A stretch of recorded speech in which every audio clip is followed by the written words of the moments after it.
আসসালামু আলাইকুম রহমতুল্লাহ। আমি মিয়া মোহাম্মদ আলী জুবাইর আছি তোমাদের সাথে। আমার college sir Salimullah medical college Dhaka. আমাদের আজকের টপিক হচ্ছে বায়োলজি সেকেন্ড পেপারের চ্যাপ্টার 1-এর পার্ট 3, অর্থাৎ আমরা মলাস্কা পর্ব থেকে ইগানোডার্মাটা পর্ব পর্যন্ত পড়ব এবং আমাদের রেফারেন্স বুক গাজী আজমল স্যারের বই লেটেস্ট এডিশন। আমরা দেখতে দেখতে আমাদের তৃতীয় লেকচারে চলে এসেছি। আজকে আমরা আলোচনা করব নন কর্ডাটা পর্বের শেষ চারটি পর্ব নিয়ে। নন কর্ডাটা আসনের শেষ চারটি যে পর্ব আছে সেগুলোকে নিয়ে। তো প্রথমে আমাদের আছে আজকে মলাস্কা। তো দেখো, মলাস্কাকে বলা হয় কম্বোজ প্রাণী। এখন মলাস্কার সবচেয়ে ভালো উদাহরণ হচ্ছে শামুক। শামুক আমরা সকলেই চিনি। শামুকের বাইরে একটি শক্ত খোলস থাকে এবং এর ভেতরে যে প্রাণীটি থাকে সেটা শামুক। শামুকের এই দেহটা কিন্তু নরম থাকে। তো এই মলাস্কাস শব্দের অর্থ হচ্ছে নরম। লিনাস প্রথমের নামকরণ করেন, এটা আমাদের জানতে হবে, সালটা ততটা দরকার নেই। এবং মলাস্কা প্রাণীজগতের দ্বিতীয় বৃহত্তম পর্ব। তো সবচেয়ে বৃহত্তম পর্ব কোনটি? সেটি হচ্ছে আর্থ্রোপোডা। তো দ্বিতীয় বৃহত্তম পর্ব কোনটি? দ্বিতীয় বৃহত্তম পর্ব হচ্ছে মলাস্কা। তো মলাস্কা পর্বদের মধ্যে কারা আছে? ঝিনুক আছে, শামুক আছে, অক্টোপাস আছে, সোফিয়া আছে, ললিগো আছে, এগুলো হচ্ছে মলাস্কা পর্বের অন্তর্ভুক্ত। তো এরপরে দেখো মলাস্কার বৈশিষ্ট্য, এদের দেহ নরম, আমরা আগে দেখেছি, মাংসল এবং অখণ্ডকিত। অখণ্ডকিত এটা কিন্তু আমরা ফার্স্ট লেকচারে পড়ে এসেছি। তো এরা হচ্ছে সিলোমেট, অর্থাৎ এরা হচ্ছে প্রকৃত সিলোম থাকে এবং অধিকাংশ দ্বিপার্শ্বীয় প্রতিসম গ্যাস্ট্রোপোডা ব্যতীত। এখন বলতে পারো, ভাইয়া আমরা তো প্রথম লেকচারে পড়ে এসেছিলাম যে আপেল শামুক যেটা, এটাকে কোনোভাবেই প্রতিসমতার মধ্যে পড়ে না, এটা হচ্ছে অপ্রতিসম। তো গ্যাস্ট্রোপোডা যারা, তো গ্যাস্ট্রোপোডা শ্রেণী ব্যতীত, গ্যাস্ট্রোপোডা অর্থাৎ শামুক ব্যতীত এদের যে প্রাণীগুলো আছে, দেখো অক্টোপাসও কিন্তু এদের মধ্যে পড়ে যায়। আমাদের অনেক সময় দেখা যায় আমরা যখন একানোডার্মাটা পর্ব বলবো, অনেকে কেন যেন ভুল করে একানোডার্মাটার মধ্যে অক্টোপাসটা দিতে, কিন্তু অক্টোপাসটা কি? অক্টোপাসটা কিন্তু মলাস্কা পর্বের অন্তর্ভুক্ত। তো এই গ্যাস্ট্রোপোডা ব্যতীত এরা অধিকাংশ দ্বিপার্শ্বীয় প্রতিসম, এটা কিন্তু অনেক সময় ভুল হয়, এটা মনে রাখতে হবে, এমসিকিউতে আসে। এবং এদের সুস্পষ্ট মাথা বিশিষ্ট, এই দেখো এদের মাথা দেখা যাচ্ছে। তো এদের ম্যান্টল নামক পাতলা আবরণ দ্বারা দেহ আবৃত। তোমার দেহ কি দ্বারা আবৃত? তোমার দেহ স্কিন বা চামড়া দ্বারা আবৃত, কিন্তু এদের দেহ যেটা আছে, এদের দেহটা ম্যান্টল নামক পাতলা এক ধরনের পর্দা দ্বারা আবৃত থাকে। এবং এই ম্যান্টল থেকে যে চুন খরিত হয়, সেই খরিত পদার্থে যে খোলকটা, এই খোলকটা কিন্তু সেই খরিত পদার্থ থেকে তৈরি হয়। অর্থাৎ এদের দেহ প্রাচীরে যে ম্যান্টল নামক পর্দাটা থাকে, সেখান থেকে যে ক্ষরণ ঘটে, চুনময় যে পদার্থের ক্ষরণ ঘটে, সেটা দিয়ে কিন্তু এদের যে শক্ত যে খোলক, এগুলা গঠিত হয় এবং এই খোলকের মধ্যে প্রাণী অবস্থান করে। এবং দেহ গহ্বর খুব সংক্ষিপ্ত এবং হিমোসিলে পরিণত হয়। আমরা কিন্তু আগেই পড়ে এসেছি মলাস্কা এবং আর্থ্রোপোডা দেহের আর্থ্রোপোডা পর্বের প্রাণীদের রক্তকে বলা হয় হিমোসিল। তো এদের অঙ্কে দেশে মোটা চামড়া, প্রশস্ত মাংসপিণ্ডের মতো পথ থাকে। এই দেখো এদের পা দেখা যাচ্ছে, এদের পা মাংসপিণ্ডের মতন পা থাকে এবং পেঁচানো, পোস্টিনালিটা এদের পেঁচানো থাকে। পোস্টিনালিটা এরকম এরকম এরকম এরকম এরকম এরকম পেঁচানো থাকে। কখনো ইউ আকৃতির হয়ে থাকে পোস্টিনালিটা, কখনো ইউ আকৃতির হয় এবং মুখ বিবরে কাইটিন নির্মিত একটি রেতি জিহ্বা বা রেডুলা। এটা কিন্তু অনেক ইম্পর্টেন্ট, অলরেডি মেডিকেলে একবার এসেছে। তো রেতি জিহ্বাটা কেমন? রেতি, তোমরা অনেকে হয়তো শিরীষ কাগজ দেখে থাকবা। তো এটা যেরকম ধারালো হয়, তো এদের জিহ্বাটাও তেমন ধারালো হয়। তো এদের যে ধারালো যে জিহ্বা বলা থাকে, তাকে বলা হয় রেতি জিহ্বা। রেতি জিহ্বাটা সাধারণত যেরকম যে ধারালো ধারালো থাকে, এদের জিহ্বা এরকম ধারালো ধারালো ধারালো থাকে। তো সেই ধারালো জিহ্বাটাকে বলা হয় রেডুলা। কিন্তু এখানে একটা এক্সেপশন আছে, আর এক্সেপশনই আমাদের সবচেয়ে বেশি পরীক্ষায় আসে, বাইভালভিয়া ব্যতীত। তাহলে মলাস্কা পর্বের কোন প্রাণীদের রেতি জিহ্বা বা রেডুলা দেখা যায় না? বাইভালভিয়াদের কিন্তু রেতি জিহ্বা দেখা যায় না। এদের রক্তে থাকে হিমোসায়ানিন এবং থাকে অ্যামিবোসাইট। তো হিমোসায়ানিন রন্ধনটা কি দ্বারা গঠিত? আমিষ এবং কপার। এটা অনেক সময় এমসিকিউতে আসে যে হিমোসায়ানিনের মধ্যে কি কি থাকে, কি কি উপস্থিত থাকে, সেটা কি কি থাকে? আমিষ ও কপার থাকে। এরপরে যেটা আছে অ্যামিবোসাইট কণিকা থাকে এবং পৃষ্ঠদেশে অবস্থিত। এদের দেখো হৃদযন্ত্রটা আমাদের কিন্তু অঙ্কীয় দেশে হৃদযন্ত্রটা অবস্থান করে, কিন্তু এদের থাকে পৃষ্ঠদেশে, অর্থাৎ মানুষের বা পরোটাপর প্রাণীদের সাধারণত অঙ্কীয় দেশে হৃদযন্ত্র থাকে। রক্তনালী হিমোসিল উভয় উপস্থিত। অর্থাৎ এখানে দেখো একটা কথা বলা আছে, অর্ধমুক্ত সংবহনতন্ত্র। তো আমরা কিন্তু অর্ধমুক্ত সংবহনতন্ত্রটা পড়ি নাই, আমরা সবসময় পড়ি মুক্ত এবং বদ্ধ। তো এখন আমাদের আজমল স্যার আসলে কিভাবে এটা লিখেছেন, এটা আমাদের আসলেই জানা নেই। তো তারপরে আমরা মনে রাখবো যে অর্ধমুক্ত সংবহনতন্ত্র দেখা যায়। এবং এদের ফুলকা এবং মেন্টাল পর্দা দিয়ে শোষণ। এদের দেহে যে এই যে আমরা এর আগে পড়েছি যে পাতলা আবরণ থাকে, মেন্টাল আবরণ থাকে, মেন্টাল পর্দা থাকে, সেখান থেকে চুন্ময় কোলক গঠন করে। তো সেই মেন্টাল পর্দা দিয়ে এরা কী করে, শোষণ সম্পন্ন করে। এবং স্থলচলদের ক্ষেত্রে পালমোনারি থলির বিকাশ ঘটে এবং এরা একলিঙ্গ বা উভলিঙ্গ, এদের যৌন জনন ঘটে এবং পরিস্ফুটন প্রত্যক্ষ বা পরোক্ষ। এই দেখো এদের জীবনচক্র লার্ভাগুলো মনে রাখতে হবে, ট্রোকোফোর বা বিলিচার বা গ্লচেডিয়াম লার্ভা, এগুলো কিন্তু এমসিকিউতে চলে আসে, প্রায়ই এমসিকিউতে আসতে দেখা যায়। লার্ভাগুলো আমরা সবগুলো একসাথে নোট করে পড়ে নেব ইনশাল্লাহ। তো এরপরে দেখো আমাদের কী কী বৈজ্ঞানিক নাম মনে রাখতে হবে। আমাদের মনে রাখতে হবে আপেল শামুকের বৈজ্ঞানিক নাম পিলা গ্লোবোসা এবং অক্টোপাসের বৈজ্ঞানিক নাম হচ্ছে অক্টোপাস ম্যাক্রোপাস। তো আমাদের এখান থেকে এই দুটো বৈজ্ঞানিক নাম অবশ্যই মনে রাখতে হবে। তো আমরা চলে আসি এর পরের যে পর্ব আছে, অ্যানেলিডা। তো অ্যানেলিডাকে কি বলা হয়? অ্যানেলিডা, এই যে এখানে অ্যানেলিডা আছে, তো অ্যানেলিডা, অ্যানিলাস মানে হচ্ছে লিটল রিং বা ছোট আংটি। এই আংটিকেই বলা হয় অঙ্গুরি। আংটিকেই কি বলা হয়? অঙ্গুরি। তো এই কারণে এদেরকে বলা হয় অঙ্গুরি মাল। এদের আরেকটা নাম কি? অ্যানেলিডা পর্বের প্রাণীদেরকে কি নামে ডাকা হয়? অঙ্গুরি মাল নামে ডাকা হয়। এখান থেকে দেখো এরা হচ্ছে দ্বিপার্শ্বীয় প্রতিসম, এটা আমরা আগেই পড়ে এসেছি। লম্বা নলাকৃতির, এদের দেহ লম্বা নলাকৃতির এবং নরম দেহ বিশিষ্ট প্রাণী। দেহ প্রাচীরে অ্যাপিডার্মিস দিয়ে গঠিত এবং কিউটিকলের আবৃত থাকে। এখন দেখো তোমাদের যদি গত লেকচারটা দেখে থাকো, লেকচার পার্ট 2, তো সেখানে আমরা দেখেছি এবং আমাদের প্লাটিহেলমিনথেস এবং নেমাটোডা যারা আছে তাদের মধ্যেও কিন্তু কিউটিকলের আবরণ থাকে। তাহলে আমরা এটা মনে রাখবো কিভাবে, কোন কোন প্রাণীর মধ্যে কিউটিকলের আবরণ দেখা যায়। আমরা এটা মনে রাখবো প্যান দিয়ে, PAN। পিতে কি? পিতে প্লাটিহেলমিনথেস, এতে অ্যানেলিডা এবং এনতে নেমাটোডা। তো প্যানের মধ্যে আমরা কি কি পাই? প্যানের মধ্যে আমরা পাই কিউটিকল। কিউটিকলের যে আবরণ সেটা আমরা পাই এবং এদের দেহে পেরিটোনিয়াম পর্দা বেষ্টিত এবং তরলপূর্ণ প্রকৃত সিলোম থাকে, অর্থাৎ এরা সিলোমেট প্রাণী। এটা কিন্তু আমরা আগেই পড়ে এসেছি। তো প্রকৃত খণ্ডকায়ন উপস্থিত থাকে, এদের ট্রু সেগমেন্টেশন, এটাও আমাদের আগেরই পড়া এবং আংটির মধ্যে অনেকগুলো একই রকম খণ্ডে। এদের চলন অঙ্গ কাইটিনময় সিটি বা পেশল প্যারাপোডিয়া, এটা কিন্তু এমসিকিউতে আসে। সিটি এবং প্যারাপোডিয়া কাদের দেখা যায়? সিটি এবং প্যারাপোডিয়া পাওয়া যায় কাদের মধ্যে? সিটি এবং প্যারাপোডিয়া পাওয়া যায় অ্যানেলিডা পর্বের প্রাণীদের মধ্যে। এই যে দেখো এদের সিটি বা প্যারাপোডিয়া যে আমরা দেখতেছি, এই যে এইগুলা হচ্ছে সিটি বা প্যারাপোডিয়া। তো এটা এদের চলনাঙ্গ। তাহলে আমরা আবার বলছি যে সিটি বা প্যারাপোডিয়া কাদের চলনাঙ্গ বা কোন পর্বের প্রাণীদের চলনাঙ্গ? অ্যান্সার কিন্তু অবশ্যই হবে অ্যানেলিডা। এবং এদের পৌষ্টিক নলাকার, সোজা এবং অখণ্ডায়িত। আমরা এর আগে কোথায় পেয়েছিলাম অবশ্যই কমেন্ট বক্সে জানিয়ে দিবা। মুখ থেকে পায়ে পর্যন্ত বিস্তৃত এবং এদের দেহে প্রতিটি খণ্ডে অবস্থিত নেফ্রিডিয়া নামক পেঁচানো প্রধান রেচনাঙ্গ। আমরা কিন্তু এর আগেও প্লাটিহেলমিনথেস পর্বের প্রাণীদের একটি রেচনাঙ্গ পেয়েছিলাম, সেটা কিন্তু সকলেই আমাকে কমেন্ট বক্সে জানিয়ে দিবা যে প্লাটিহেলমিনথেস পর্বের প্রাণীদের রেচনাঙ্গের নাম কি বা এদের রেচনাঙ্গে কোন ধরনের কোষ পাওয়া যায়। তো ওখানে যেরকম মনে রেখেছি সেরকম আমাদেরকে অ্যানেলিডারও মনে রাখতে হবে, নেফ্রিডিয়া নামক রেচনাঙ্গ পাওয়া যায়। নেফ্রিডিয়া নামক যে পেঁচানো নালিকা থাকে সেটা হচ্ছে নেফ্রিডিয়া নামক রেচনাঙ্গ। এটা পাওয়া যায় কাদের মধ্যে? এটা পাওয়া যায় অ্যানেলিডা পর্বের প্রাণীদের মধ্যে। এজন্য নেফ্রিডিয়াকে বলা হয় সেগমেন্টাল অর্গান। এবং এদের রক্ত সংবহন তন্ত্র বদ্ধ প্রকৃতির, রক্তের বর্ণ লাল, রক্তরসে হিমোগ্লোবিন থাকে, হিমো অ্যারিথ্রিন থাকে, এখানে অ্যারিথ্রিন অর্থে লাল বোঝায়, এবং ক্লোরোকুইনিন দ্রবীভূত অবস্থায় থাকে। উভলিঙ্গ হতে পারে, একলিঙ্গ হতে পারে, পরিস্ফুটন অথবা মুক্ত সাঁতার। এবং এদের যে লার্ভা আছে, ট্রোকোফোর লার্ভা কাদের পাওয়া যায়? অ্যানেলিডা। এটা কিন্তু বেশি ইম্পর্টেন্ট, এটা আমরা একটু মনোযোগ দিয়ে পড়ে রাখবো। এরপরে দেখো এরা পরিস্ফুটন হয়ে সরাসরি অনেক ক্ষেত্রে অযৌন প্রজননও করে থাকে। এবং অ্যানেলিড সদস্যরা মিঠা পানি, নোনা পানি এবং স্থল, অর্থাৎ প্রায় সব জায়গাতেই এরা বসবাস করে। অনেকে স্বাধীনজীবী, স্বাধীনভাবে বসবাস করে, কিছু পরজীবী যারা অন্যান্য প্রাণীর অভ্যন্তরে, দেহ অভ্যন্তরে বসবাস করে তার ক্ষতি সাধন করে। তো এখানে দেখো কয়েকটা বৈজ্ঞানিক নাম আমাদেরকে জানতে হয়। কেঁচো, কেঁচোর বৈজ্ঞানিক নাম হচ্ছে মেটাফায়ারপোস্তোমা। এটা কিন্তু মেডিকেল 13-14 সালে একবার এসেছে। তো কেঁচোর বৈজ্ঞানিক নাম যে মেটাফায়ারপোস্তোমা, এটা কিন্তু অবশ্যই আমাদেরকে মনে রাখতে হবে। এবং এদের শোষণাঙ্গ কোনটি? এরা ত্বকের মাধ্যমে শোষণ গ্রহণ করে, এরা ত্বকের মাধ্যমে শোষণ গ্রহণ করে।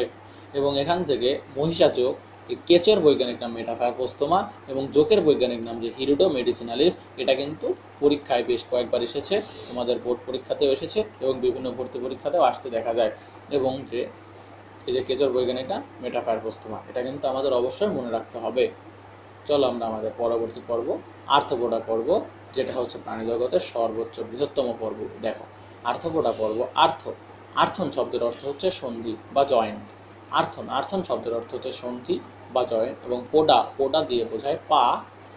তো আর্থন মানে সন্ধি এবং পোডা মানে পা, তাহলে কি হলো? সন্ধিপদী, পদ অর্থ পা। তো এদেরকে বলা হয় সন্ধিপদী প্রাণী। তো আর্থ্রোপোডা হচ্ছে প্রাণী জগতের বৃহত্তম পর্ব। আমরা কিন্তু এর আগের শিখেছি যে দ্বিতীয় বৃহত্তম পর্ব কোনটি। দ্বিতীয় বৃহত্তম পর্ব হচ্ছে মলাস্কা পর্বের প্রাণীরা। মলাস্কা পর্বটা হচ্ছে দ্বিতীয় বৃহত্তম পর্ব। এরপরে আমরা আসি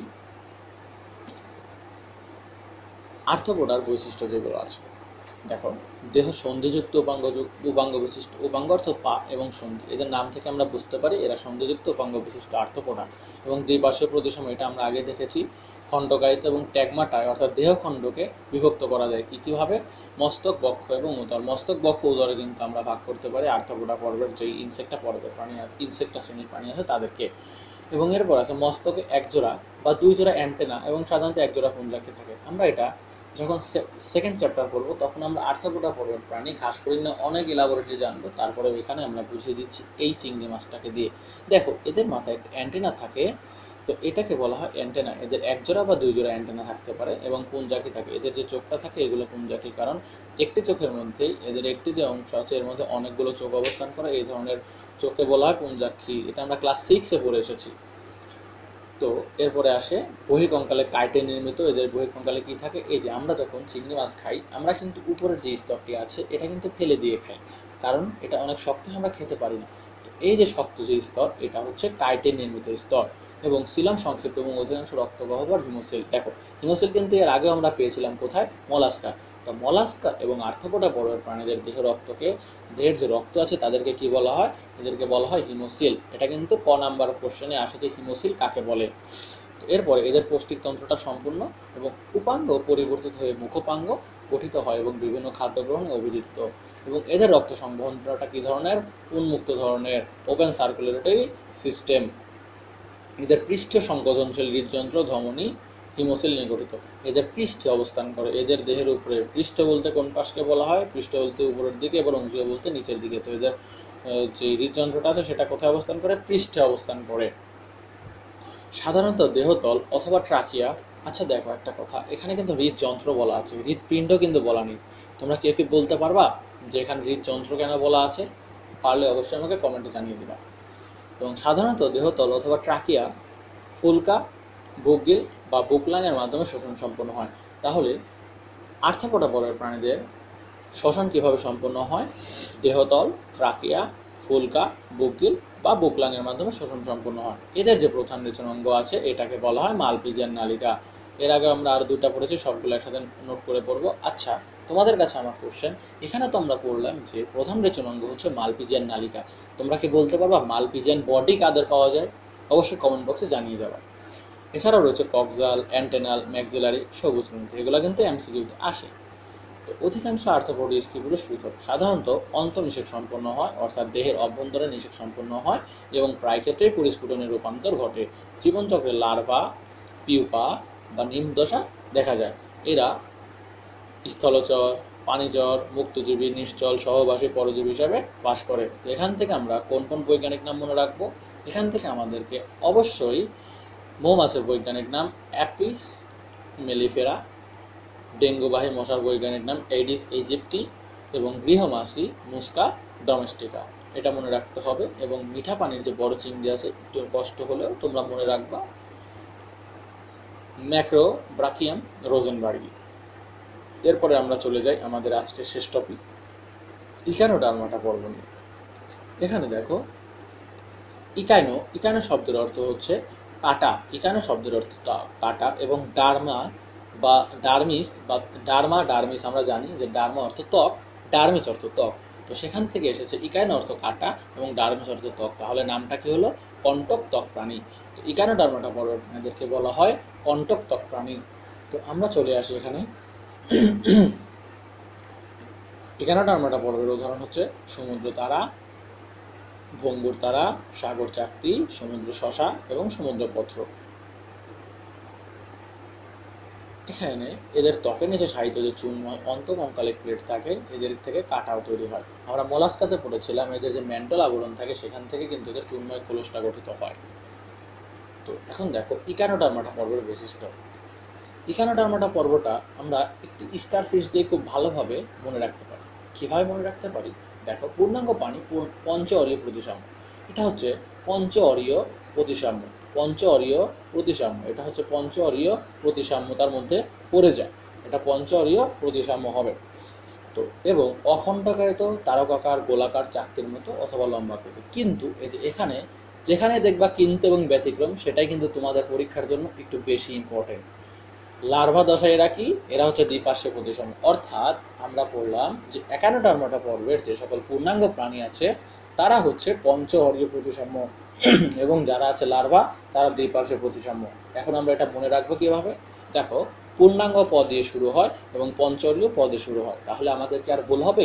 আশা করি হবে না।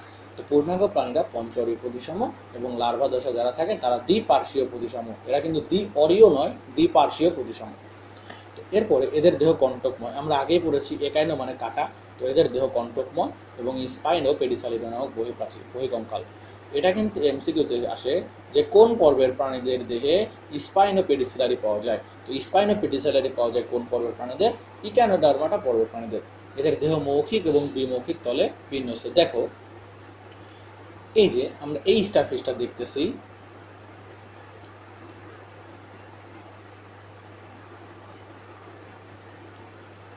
এই স্টারফিশটা যে আমরা দেখতেছি, এই স্টারফিশটা উপর দিকে আছে, এটা হচ্ছে দ্বিমৌখিক তল। দেখো, এখানে কোনো মুখ দেখা যাচ্ছে না, কিন্তু এইটা আমরা যেটা দেখতেছি এটা হচ্ছে মৌখিক তল। এখন দেখো, পরবর্তী লাইনটা পড়লে আরও বেশি ক্লিয়ার হয়ে যাবে। মৌখিক তলে 5টি অ্যাম্বোল্যাক্রাল খাত থাকে। তো অ্যাম্বোল্যাক্রাল খাত কি? এই যে দেখো, আমরা যে মৌখিক তলে এসেছি, দেখো এই যে এখান থেকে একটা রেখা দেখা যাচ্ছে এরকম বরাবর। এই যে এটা হচ্ছে এটার মুখ এবং এই যে এখানে একটা খাত, এখানে খাত, এখানে খাত, এখানে খাত। তো এই খাতগুলোকে বলা হয় অ্যাম্বোল্যাক্রাল খাত। তো এখানে যেই পাশে মুখ থাকে সেই পাশটাকে বলা হয় মৌখিক তল এবং যেই পাশে মুখ থাকে না, অর্থাৎ যে পৃষ্ঠীয় যে পার্শ্ব, সেটাকে বলা হয় বিমৌখিক তল। তো আমাদের অ্যাম্বোল্যাক্রাল খাত কোথায় থাকে? অ্যাম্বোল্যাক্রাল খাত থাকে মৌখিক তলে। কয়টি থাকে? 5টি থাকে, কারণ এটার 1টা 2টা 3টা 4টা 5টি বাহু থাকে। এবং অ্যাম্বোল্যাক্রাল খাঁজের দৈর্ঘ্য বরাবর দুই সারিতে সজ্জিত সরু ফাঁপা পেশিময় স্থিতিস্থাপক নালিকা পথ গঠন করে। এটাও কিন্তু এমসিকিউতে আসে যে নালিকা পথ দেখা যায় কোন ধরনের পর্বের প্রাণীদের। তো এদের নালিকা পথটা কি? চলনাঙ্গ হিসাবে কাজ করে। তো নালিকা পথটা কি? এই দেখো, এখানে দেখাই। এই যে আমরা দেখতেছি এটা একটা স্টারফিশ। স্টারফিশের যে পা, এখান থেকে ধরো আমরা এটা কেটে নিয়ে এসেছি।